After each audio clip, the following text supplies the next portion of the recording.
You know that physical sensation you get sometimes? Like, usually late on a Sunday night? Oh, yeah.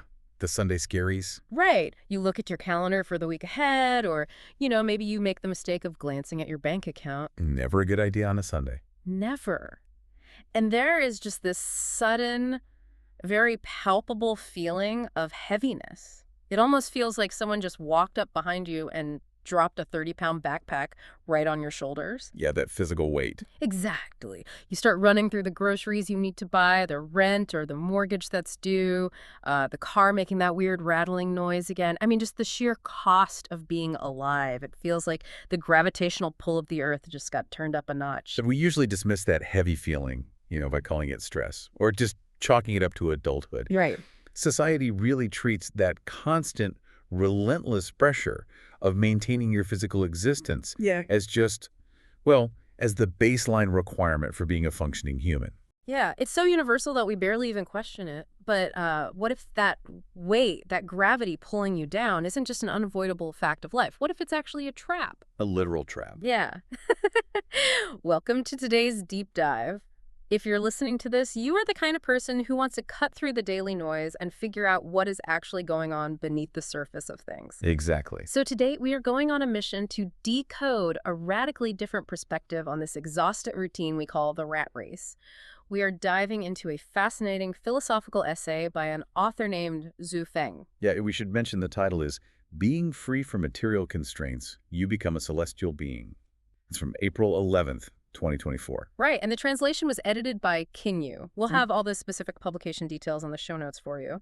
But this text argues that this rat race is not just tiring, it is a literal trap keeping us from a higher state of being. And it fundamentally challenges your relationship with every single object you own. And really every anxiety you carry. For sure. Because the author is presenting a complete metaphysical framework here. Yeah. This is not a self-help article about budgeting your money or like decluttering your closet to spark joy. No, not at all. The core proposition is that escaping these material anxieties is the definitional requirement for a human being to evolve, to transition into what the text calls a celestial being. Okay, let's unpack this. Because material constraints is a term that gets thrown around a lot in philosophy. It does. What exactly are these constraints that are supposedly keeping us from leveling up into these celestial beings?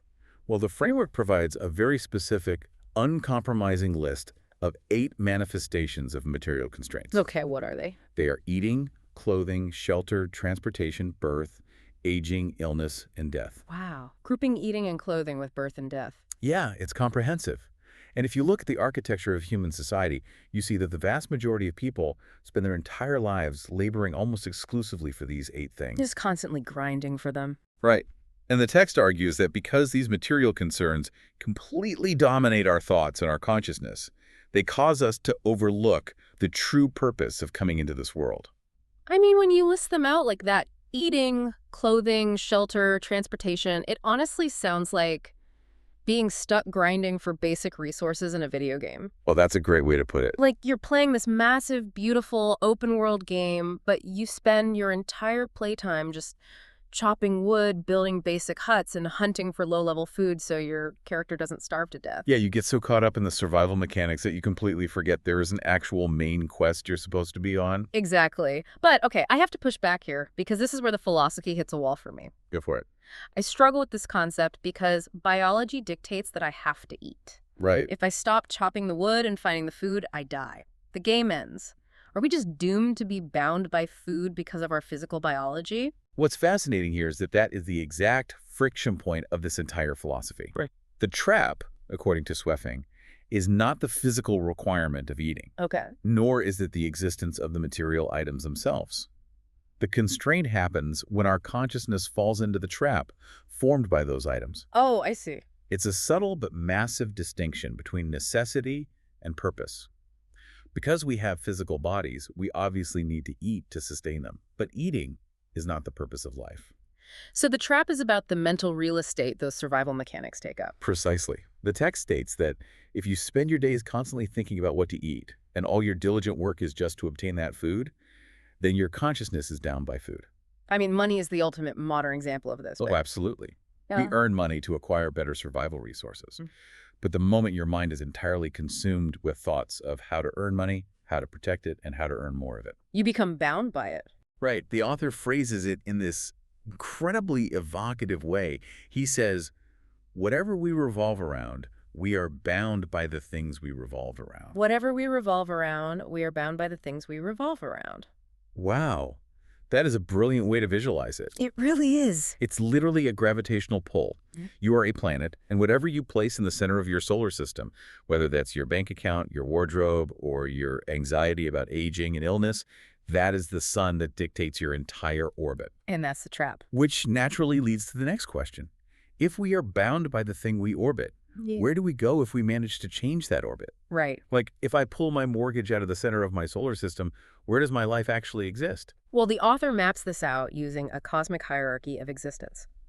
If we stick with your video game analogy, Shui Feng outlines 4 different servers, or tiers, that a life form can play on. Okay, I love this. What are the tiers? They're based entirely on what your consciousness revolves around. So at the base level, you have the material world. Which is where we are. Right.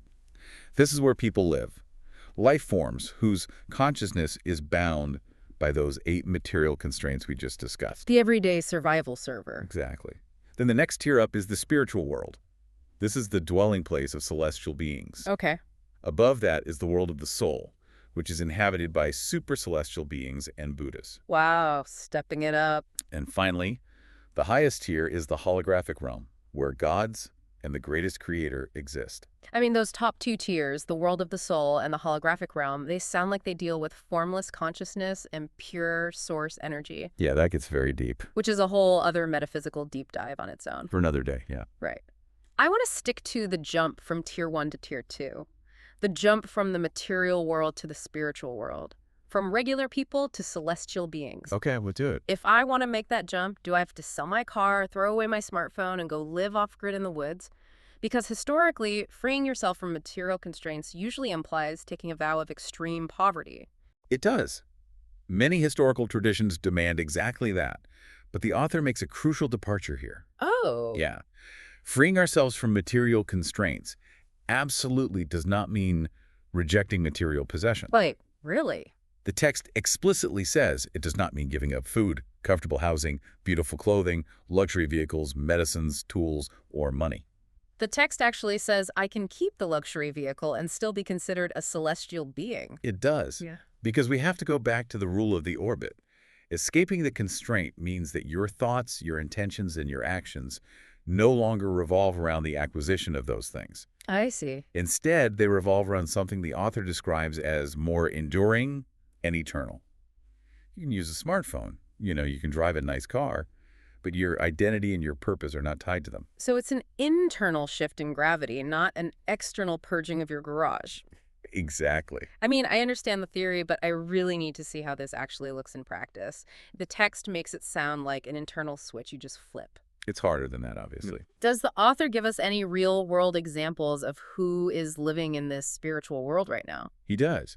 The essay points out that there are many people in today's modern world who are already living in the spiritual world. Who? It mentions traditional examples, like monks and nuns in monasteries whose lives revolve entirely around spiritual practice rather than wealth accumulation. Sure, that makes sense. But the secular examples are much more relatable. Yeah, the text mentions artists and scientists, which completely caught me off guard. A great point, though. It really is. It argues that an artist who is truly deeply absorbed in the act of artistic creation, or a scientist who is totally dedicated to the pure pursuit of scientific exploration, and they're doing this for the work itself, not for fame or a massive paycheck, they are technically living in the spiritual world. Right. Their orbit is the creation or the discovery. The money they need to eat and pay rent is just like a background process. It's not the sun in their solar system. Exactly.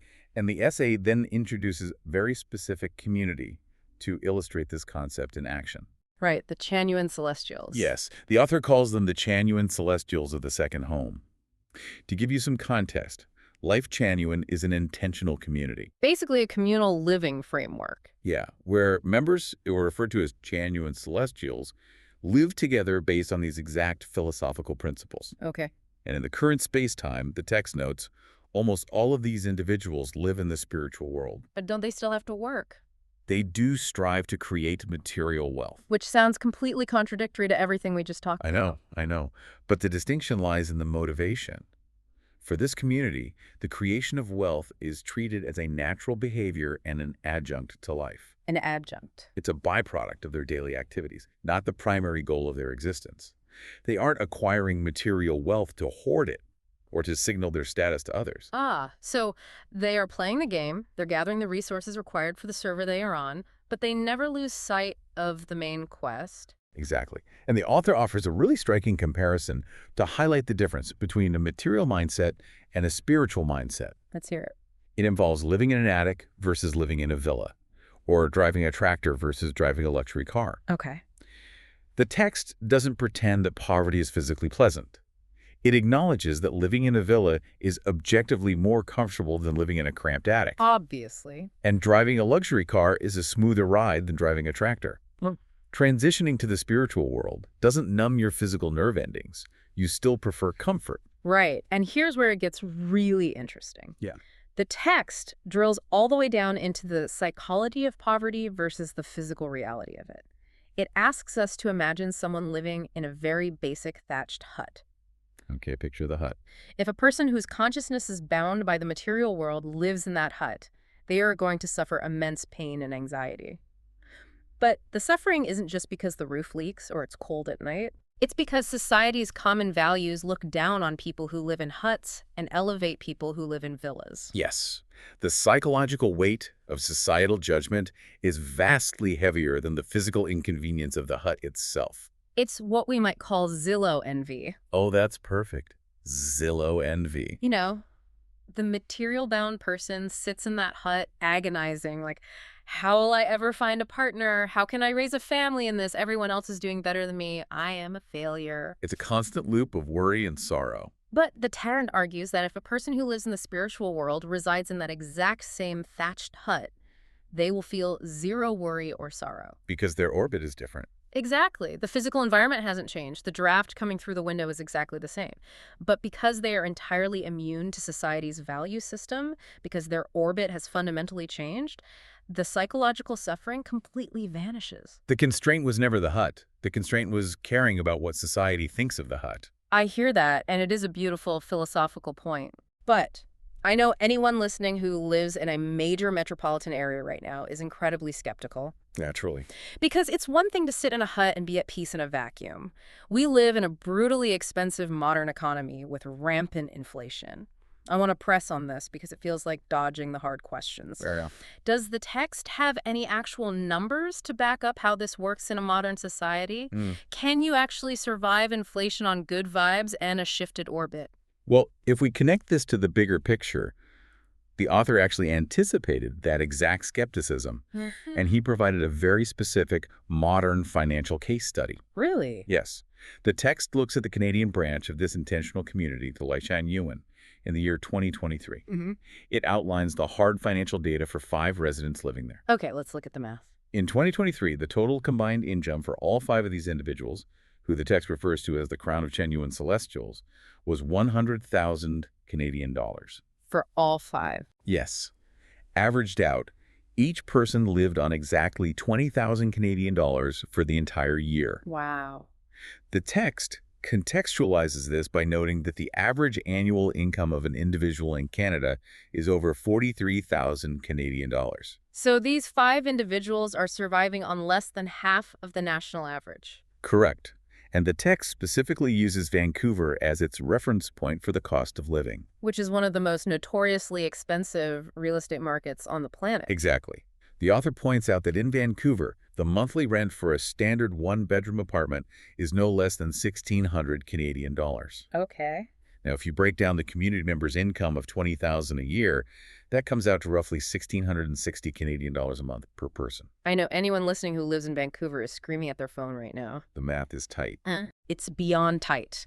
If you make $1,660 a month and rent for a basic apartment is $1,600, that leaves a normal person with $60 for food, utilities, transportation, clothing, and emergencies for an entire month.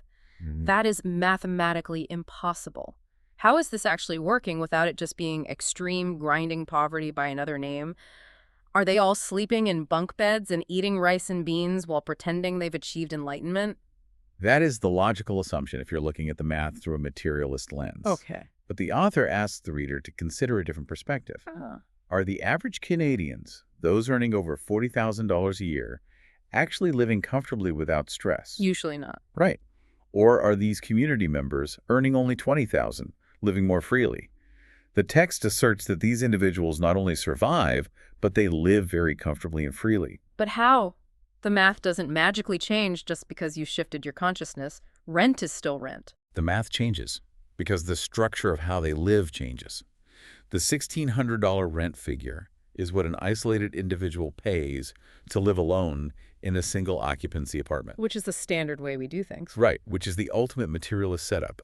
Everyone needs their own private kingdom.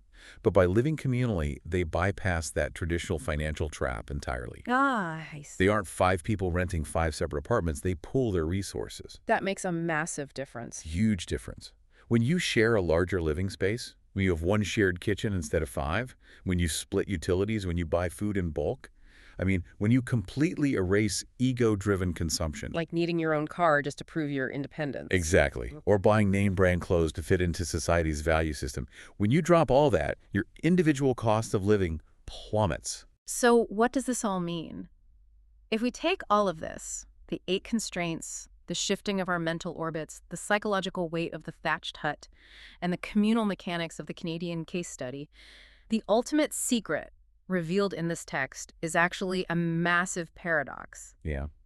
The author frames it as a paradigm-shifting paradox. The text outright states that people living in the spiritual world often enjoy more material comforts and a higher quality of life than ordinary people grinding away in the material world. Which is wild to think about. It is. And they achieve this specifically because they aren't stressed about acquiring those comforts. Exactly. By not obsessing over the luxury car or the massive solo mortgage, by pooling resources and living collaboratively without selfish ambition, they bypass the system entirely. They step out of the rat race. Right. They end up living a much better, freer life than the person pulling their hair out, working 80 hours a week just to pay for a house they're too busy to ever actually sit in.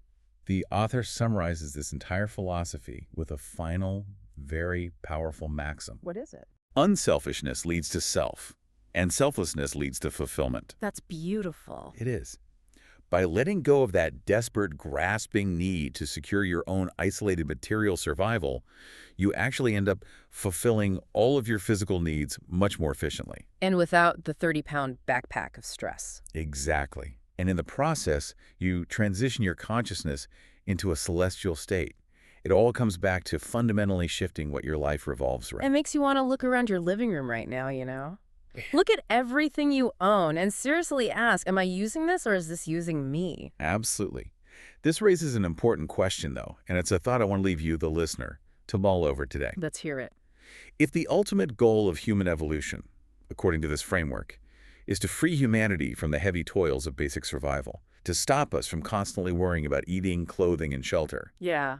could it be that our modern pursuit of advanced technologies is not actually a materialist endeavor at all? Wait, what do you mean? Think about artificial intelligence, robotics, and advanced automation. Yeah. From a purely materialist view, it just looks like we are trying to manufacture more stuff. Right, more gadgets to buy. But what if our relentless technological drive is actually humanity's collective, unconscious attempt to automate our physical survival? Oh, wow. What if we are inadvertently building a technological bridge so that the entire human race can finally stop chopping wood and carrying water, transition entirely into the spiritual world, and become celestial beings together? Automating our way out of the material world so we can finally focus on the main quest. Exactly. That is an incredibly profound way to look at the future of technology and human evolution. I love that. It definitely flips the script on how we view AI. It really does. Well, thank you so much for joining us on this deep dive into the nature of existence today. It was a pleasure. I highly encourage you to look at the objects and the obligations around you a little differently. Check your orbit. Ask yourself what is actually sitting at the center of your solar system. Make sure it's the right thing. Yes. And the next time you feel that 30-pound backpack of stress settling onto your shoulders on a Sunday night, remember, you might just be a celestial being who forgot that you don't actually have to carry it. Until next time.